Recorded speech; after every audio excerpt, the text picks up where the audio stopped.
سب سے پہلی شرط اول یا ایھا آمنو آمنو باللہ ورسولہ، یعنی ایک ایمان تو تمہیں حاصل ہے، اقرار باللسان، وہ تو تمہیں والدین سے مل گیا، عقیدہ تمہارا ہے، متوارث جو ہے تم عقیدے کو مانتے ہو، لیکن دلی یقین والا ایمان حاصل کرو۔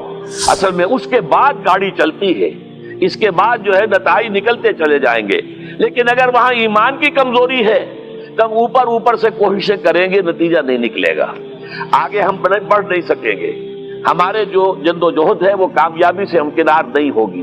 اس جیسے ہی ہے جیسے ہم درخت لگانا چاہ رہے ہیں جس کی جڑ ہی نہیں ہے، آپ زمین کھود کر درخت جو اس کے اندر گاڑ دیں گے تو زمین تو نہیں پکڑے گی اس کو، وہ تو نیچے سے جڑ ہو اور پھر درخت جو ہے اس سے ابھرے، تو وہ ہوتا ہے کہ جس کے لیے یوں سمجھیے سرسبز درخت بنے گا۔ اس حوالے سے سب سے پہلا قدم کیا ہے؟ ہم اپنے گریبانوں میں جھانکیں، اپنے دلوں کو ٹٹولیں، وہ یقین والا ایمان ہے یا نہیں؟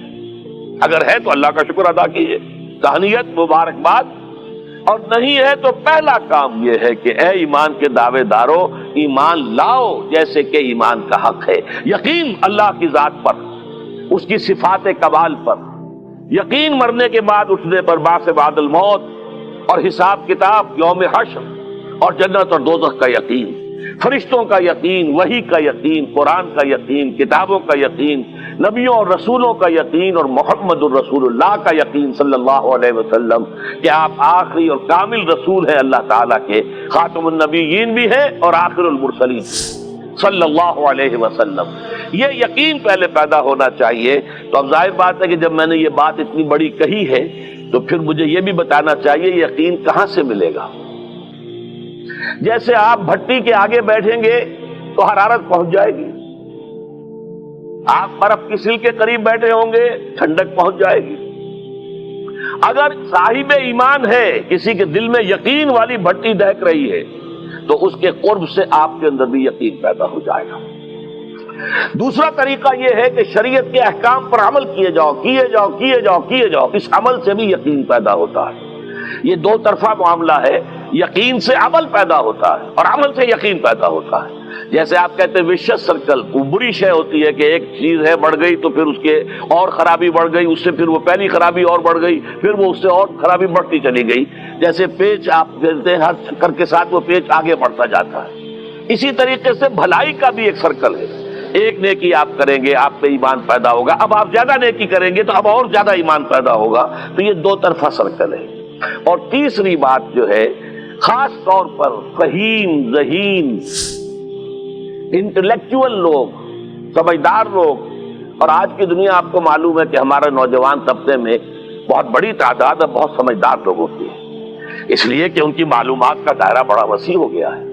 جدید دنیا میں جو علوم ہے ان کا ایکسپلوژن ہے، دھماکہ ہو گیا، اتنے علوم پھیل گئے، اور اس کے اثرات ہیں۔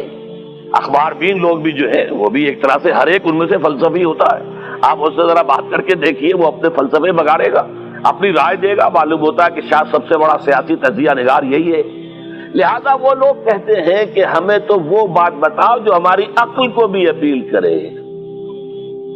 یہ جو معاملہ ہے، وہ ایمان جو عقل کو بھی اپیل کرے، اس کی سورس صرف ایک ہے اور وہ قرآن حکیم ہے۔ وہ شخص جو کہتا پہلے میری عقل کو اطمینان ہونا چاہیے پھر مانوں گا، اس کے لیے جو سورس ہے، منبع ہے، سرچشمہ ہے ایمان کا، وہ صرف اور صرف قرآن ہے۔ اس میں غور و فکر کرے، انسان اس طرح قرآن کو پڑھے کہ وہ براہ راست اس کا مفہوم اس کے دل کے اوپر اترتا چلا جائے۔